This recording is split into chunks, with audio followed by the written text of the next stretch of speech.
Assalamualaikum warahmatullahi wabarakatuh. Perkenalkan, nama saya Lilis. Di sini saya akan membawakan materi tentang penulisan paragraf. Yang pertama adalah definisi dan syarat paragraf. Ya, paragraf merupakan bagian dari karangan yang terdiri atas beberapa kalimat yang berkaitan secara utuh dan padu serta membentuk satu kesatuan pikiran. Ya, menurut Tarigan pada 2008 menjelaskan bahwa paragraf berisi suatu informasi dan penulisan paragraf selalu dimulai dengan garis baru yang dimajukan atau indentation. Ya, syarat paragraf yang ada 3. Yang pertama adalah kepaduan paragraf, yaitu kekompakan hubungan antara kalimat yang satu dengan yang lain dalam bentuk paragraf. Setiap paragraf ya. Yang kedua adalah kesatuan paragraf, yaitu kalimat yang ada dalam paragraf itu mendukung suatu pikiran utama atau bisa dikatakan memiliki satu pikiran utama yang menjiwai isi seluruh paragraf. Yang terakhir yaitu kelengkapan paragraf. Yang dimaksud di sini adalah ketuntasan pembicaraan dalam suatu paragraf.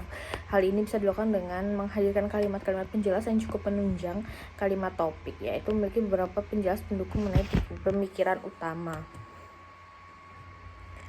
Yang kedua adalah jenis paragraf ya. Jenis paragraf dibedakan menjadi 2. Yang pertama berdasarkan letak kalimat utamanya, yang kedua berdasarkan isinya. Yang pertama berdasarkan kalimat utamanya, yaitu paragraf deduktif. Paragraf deduktif merupakan jenis paragraf yang letak kalimat utamanya berada di awal paragraf. Yang kedua ada paragraf induktif, merupakan jenis paragraf yang letak kalimat utamanya berada di akhir paragraf. Yang ketiga ada paragraf ineratif, yaitu jenis paragraf yang peletakan kalimat utamanya berada di tengah paragraf. Kalimat utama tersebut menjelaskan secara umum isi paragraf setelah diawali dan diakhiri dengan kalimat penjelas. Yang keempat adalah paragraf variatif. Jenis paragraf ini memiliki kalimat utama di awal dan di akhir paragraf, sehingga paragraf ini dimulai dengan kalimat umum yang diakhiri dengan simpulan. Yang ketiga ada paragraf deskriptif. Jenis paragraf ini tidak memiliki kalimat utama karena seluruh kalimat dalam paragraf ini merupakan kalimat inti atau kalimat yang memiliki makna dan isi yang penting dalam paragraf. Yang selanjutnya adalah jenis paragraf berdasarkan isinya. Yang pertama paragraf argumentasi. Jenis paragraf ini dipenuhi dengan kalimat pendapat yang membahas sebuah permasalahan dengan berbagai sudut pandang penulis. Yang kedua adalah paragraf eksposisi. Untuk jenis paragraf ini merupakan paragraf yang menjelaskan tahapan sebuah proses, suatu aktivitas atau kejadian yang disusun secara sistematis. Yang ketiga ada paragraf deskriptif. Nah, jenis paragraf ini merupakan paragraf yang menggambarkan suatu kondisi, letak atau benda yang dijelaskan dengan kalimat secara detail. Yang keempat adalah paragraf persuasif. Nah, jenis paragraf persuasif ini merupakan paragraf yang berisi kalimat ajakan yang bertujuan untuk mempengaruhi pembaca agar mengikuti ajakan penulis. Yang kelima yaitu ada paragraf narasi. Nah, jenis paragraf ini merupakan paragraf yang berisi kalimat cerita yang dilengkapi dengan peristiwa tokoh latar belakang sebagai komponen dalam paragraf tersebut.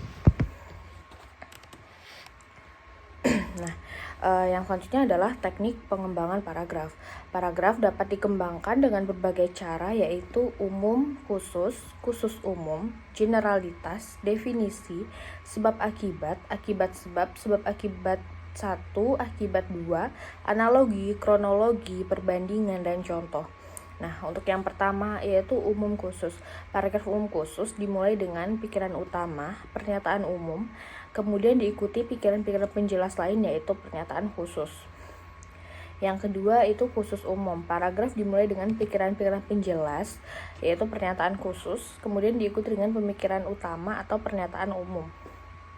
Generalisasi. Nah, paragraf yang ini diawali dengan sejumlah fakta atau fenomena khusus yang memiliki kemiripan menuju sebuah kesimpulan. Yang selanjutnya adalah definisi. Paragraf memberikan batasan tentang sesuatu yang menguraikan dengan beberapa kalimat. Nah, sebab akibat. Paragraf yang diawali dengan peristiwa yang menjadi sebab dan diakhiri dengan peristiwa yang menjadi akibat. Akibat sebab Paragraf yang diawali dengan peristiwa-peristiwa yang menjadi akibat, kemudian diutarakan peristiwa-peristiwa yang menjadi penyebabnya. Selanjutnya adalah analogi. Paragraf membicarakan sesuatu yang belum dikenal dan dengan membandingkannya dengan sesuatu yang sudah dikenal. Yang selanjutnya adalah kronologi, yaitu paragraf yang disusun berdasarkan urutan waktu kejadian. Yang selanjutnya adalah paragraf perbandingan. Paragraf yang mengungkapkan persamaan dan perbedaan dua objek atau lebih. Yang terakhir adalah paragraf contoh, yaitu paragraf yang mengungkapkan suatu pernyataan yang diikuti dengan rincian berupa contoh-contoh. Baiklah, demikian dapat saya sampaikan tentang materi pembentukan paragraf. Terima kasih. Wassalamualaikum warahmatullahi wabarakatuh.